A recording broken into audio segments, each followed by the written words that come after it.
Assalamualaikum warahmatullahi wabarakatuh.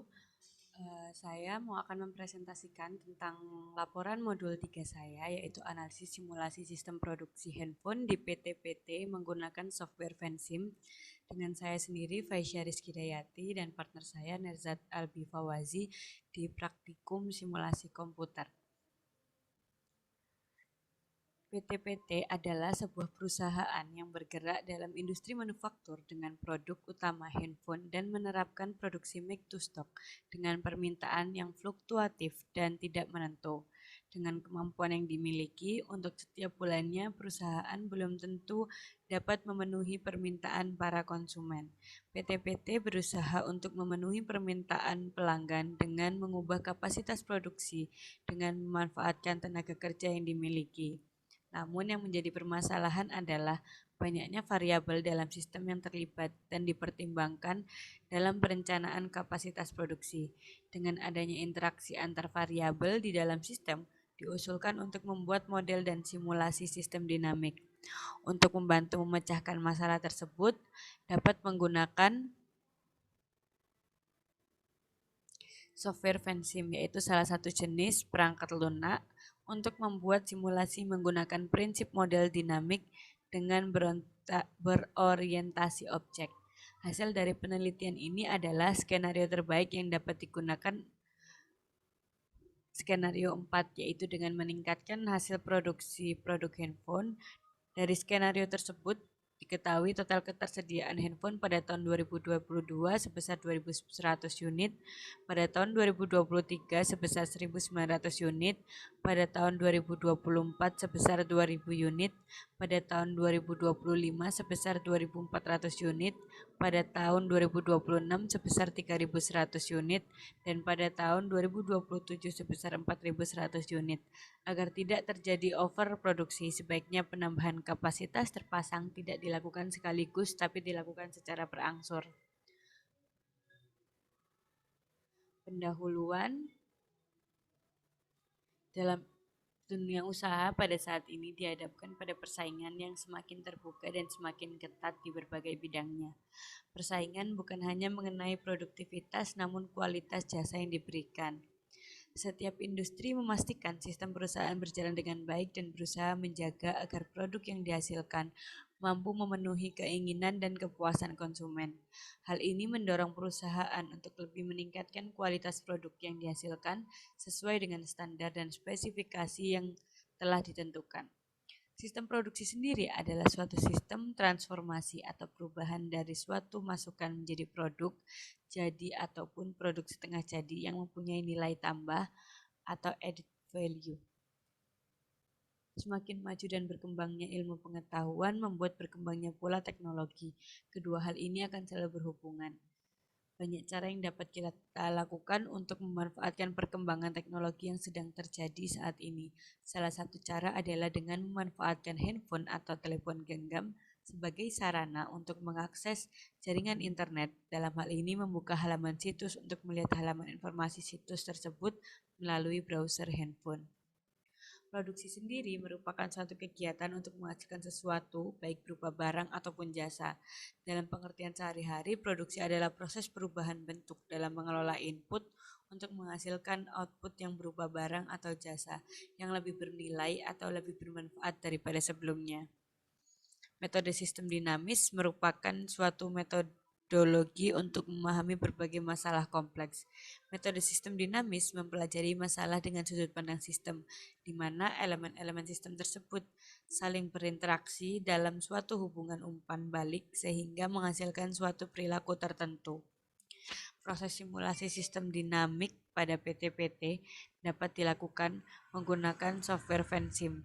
Vensim merupakan sebuah perangkat lunak permodelan visual yang sederhana dan fleksibel. Perangkat lunak Vensim ini dapat digunakan untuk membuat konsep, dokumentasi, simulasi, analisis, dan optimasi model sistem dinamik, mulai dari pembuatan diagram simpel kasual atau dari pembuatan diagram stock and flow. Dengan menggunakan perangkat lunak Vensim, kata-kata atau variabel dapat dihubungkan dengan tanda panah. Hubungan antar variabel tersebut dimasukkan dan dicatat sebagai hubungan-hubungan kausal. Dalam praktikum, Pensim akan menggunakan informasi ini untuk membantu membentuk model simulasi yang lengkap. Model yang telah dibangun nantinya dapat dianalisis menggunakan perangkat-perangkat yang ada di Pensim ini.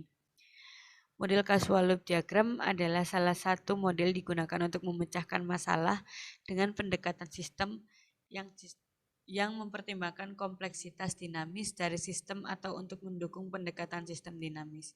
Model Causal Loop Diagram berfokus pada hubungan sebab akibat antar komponen sistem yang digambarkan dalam suatu diagram berupa garis lengkung yang berujung tanda panah yang menghubungkan antara komponen sistem yang satu dengan yang lainnya.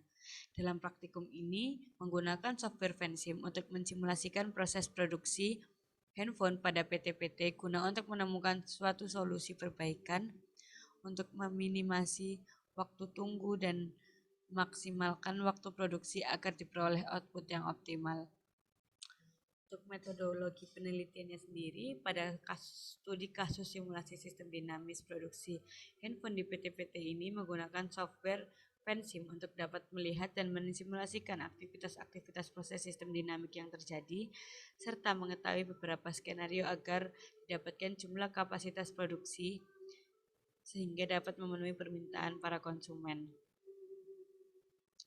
Yang pertama, ada tahap pengumpulan data. Pengumpulan data merupakan kegiatan yang dapat dilakukan dalam penelitian untuk mengumpulkan informasi. Data yang diperoleh adalah data ketersediaan handphone, yang kedua data jumlah permintaan handphone, yang ketiga data hasil produksi handphone, dan yang keempat data produksi terhambat handphone. Yang kedua ada causal loop diagram. Berikut merupakan gambar causal loop diagram dari simulasi sistem dinamik produksi handphone di PT-PT. Berikut causal loop diagramnya. Selanjutnya yaitu ada tahap pengolahan data. Pada penelitian ini, metode pengolahan yang digunakan adalah dengan menggunakan software Pensim. Berikut adalah tahap-tahap penelitian berupa flowchart yang dilakukan dalam pengolahan data. Dari dimulai, lalu menjadi studi pustaka dan studi lapangan, lalu kita akan merumuskan masalah dan menentukan tujuan penelitian, lanjut ke batasan masalah, tujuan penelitian, dan manfaat penelitian, lalu ke pengumpulan data, dan dilanjutkan ke pengolahan data oleh software Pensim. Terakhir adalah setelah itu adalah verifikasi dan validasi. Jika ya ke hasil dan pembahasan, kesimpulan dan saran lalu selesai.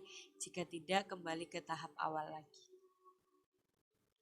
Penjelasan dari langkah-langkah pemecahan masalah dari gambar di atas adalah mulai tahap paling awal dalam melakukan penelitian. Studi pustaka dan studi lapangan merupakan studi literatur, digunakan dengan cara membaca kepustakaan atau literatur, teori yang diambil dari berbagai sumber, textbook, internet, jurnal penelitian, atau artikel-artikel yang lain. Studi lapangan dilakukan untuk mengetahui gambaran mengenai keadaan objek di perusahaan PT-PT. Perumusan masalah. Permasalahan yang dihadapi PT-PT adalah aktivitas pada sistem produksi dalam pemenuhan permintaan konsumen. Yang keempat, ada penetapan batasan masalah, tujuan penelitian, dan manfaat penelitian. Batasan masalah diberikan agar permasalahan tidak melebar terlalu jauh, lalu dilanjutkan dengan tujuan penelitian agar tujuan yang diharapkan bisa menyelesaikan permasalahan, dan yang terakhir ada manfaat penelitian. Kegunaannya hasil penelitian nanti baik bagi kepentingan pengembangan program maupun kepentingan ilmu pengetahuan. Selanjutnya ada pengumpulan data. Pengumpulan data adalah data yang akan digunakan untuk proses atau input penelitian. Pada studi kasus ini, data yang dikumpulkan antara lain ketersediaan bahan baku handphone dan jumlah permintaan handphone, produksi terhadap handphone, dan hasil produksi handphone. Pengolahan data merupakan rangkaian proses yang dilakukan untuk mengetahui total waktu aktivitas sebenarnya dengan total waktu aktivitas pada simulasi di PT-PT. Verifikasi merupakan proses membangun kebenaran, akurasi, atau validitas sesuatu. Selanjutnya validasi adalah kegiatan untuk mengukur sejauh mana perbedaan skor yang mencerminkan perbedaan sebenarnya antar individu, kelompok, atau situasi menyangkut karakteristik yang diukur. Selanjutnya ada hasil dan pembahasan dalam sebuah laporan penelitian merupakan inti dari sebuah tulisan ilmiah. Yang ke-10 ada kesimpulan. Di dalam kesimpulan dan saran berisi pernyataan singkat, jelas, sistematis dari keseluruhan hasil analisis. dan selesai. Selanjutnya akan dijelaskan oleh partner saya yaitu Nezat Albi.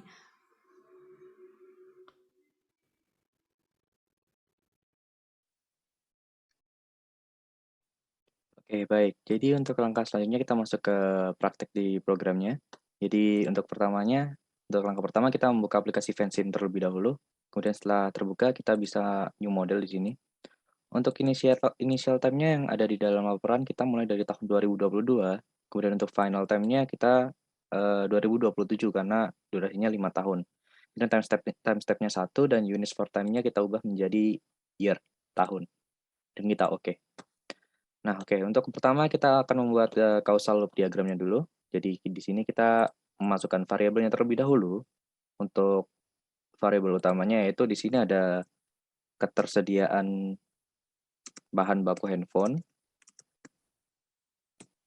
Oke. Kemudian ada lagi di sini hasil produksi. Kemudian ada juga produksi terhambat.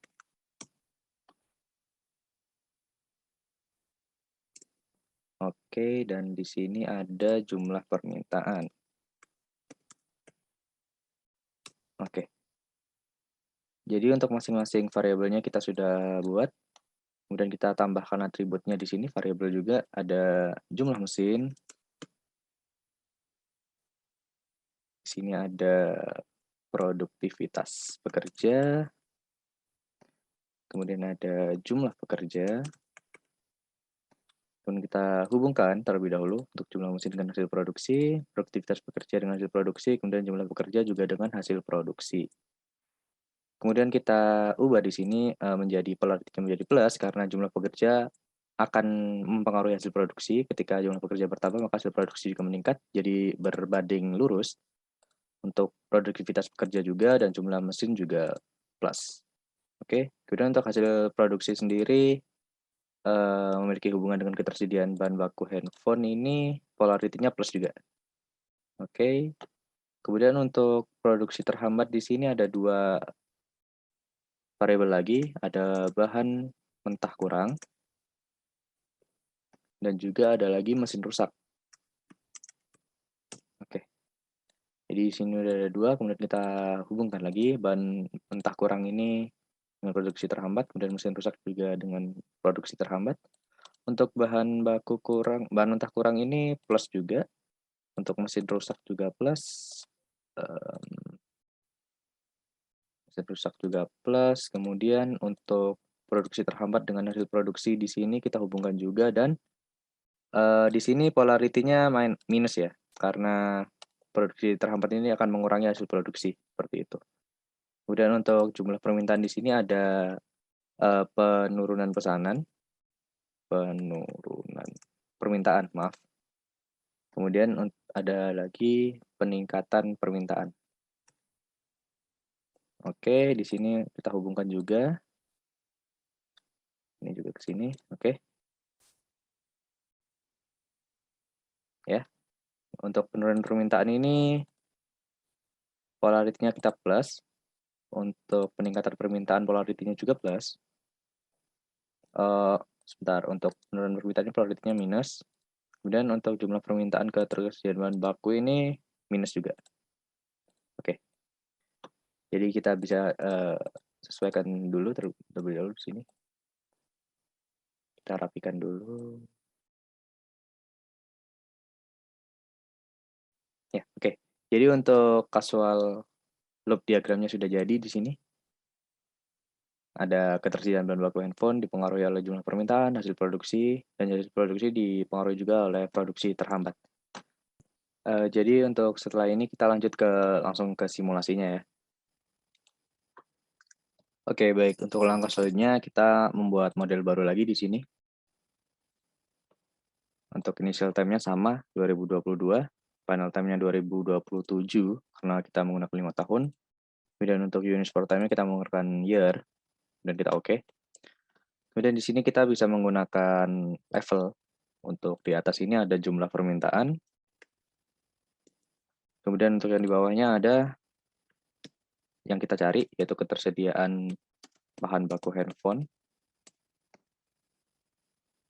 Oke, sudah di sini. Kemudian kita gunakan rate di sini menuju ke jumlah permintaan. Di sini ada peningkatan permintaan. Kemudian untuk rate lagi keluar di sini kita ada penurunan permintaan. Oke. Jadi ini dipengaruhi oleh persentase peningkatan, kemudian yang di sini dipengaruhi oleh persentase penurunan. Oke. Dan kita hubungkan dengan arrow di sini, kemudian kita di sini juga hubungkan dengan arrow. Oke. Kita biarkan terlebih dahulu seperti ini. Dan kita menggunakan row lagi untuk menghubungkan ini. Oke, sudah. Dan kita menggunakan rate lagi. Untuk rate di sini di bawah ada hasil produksi. Dan kemudian ada rate lagi yang mengarah keluar di sini. Ada produksi terhambat. Oke. Jadi kita masukkan ke variabel-variabelnya. Di sini ada jumlah mesin. Kemudian ada produktivitas pekerja. Oke, kemudian ada jumlah pekerja. Oke, sudah. Di sini ada 3. Dan di seberangnya di sini ada 2, yaitu bahan mentah kurang. Kemudian ada juga mesin rusak. Oke, kita rapikan dulu. Kemudian kita pasangkan arrow di sini, dan ini juga. Oke, kemudian ini juga. Dan mesin rusak. Oke. Kemudian untuk langkah selanjutnya kita masuk ke equation. Jadi untuk equation kita memasukkan rumusnya satu persatu ya, masing-masing variabelnya ini. Untuk jumlah mesin, di sini kita menggunakan 0,5 dikali dengan angka yang kita dapat yaitu 2019. Dan kita oke. Kemudian untuk, ya kalau sudah diisi akan berubah seperti ini ya. Kemudian untuk produktivitas pekerja kita menggunakan 0,3 dikali angka yang didapat yaitu 1019. Dan kita oke. Untuk jumlah pekerja kita mendapatkan 0,2 dikali 3019.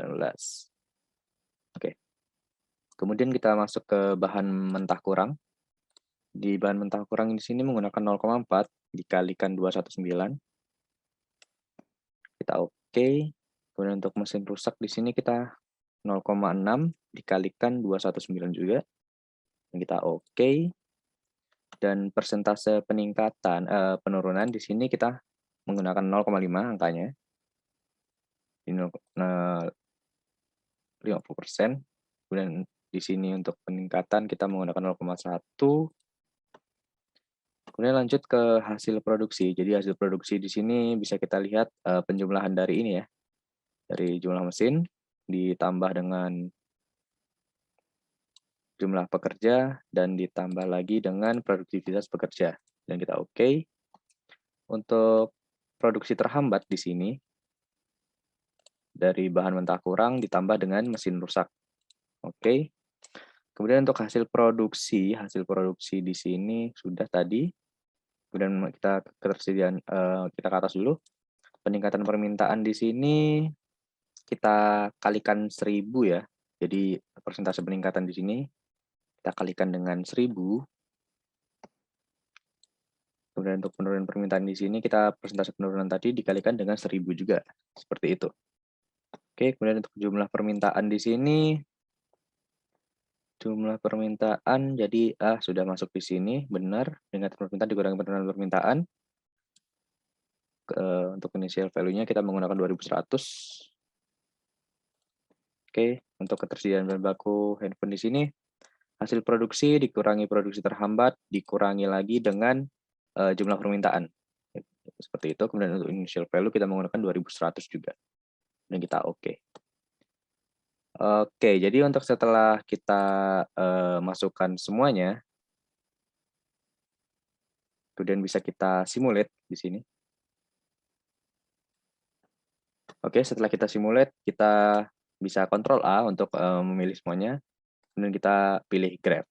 Nah, di sini jadi grafik dari skenario 1 sudah tersedia, bisa langsung dimasukkan untuk, dilakukan perhitungan lebih lanjut. Kemudian untuk selanjutnya kita bisa melihat tabelnya. Jadi untuk, masing-masing tahunnya ada berapa itu bisa didapatkan dari tabel ini tadi.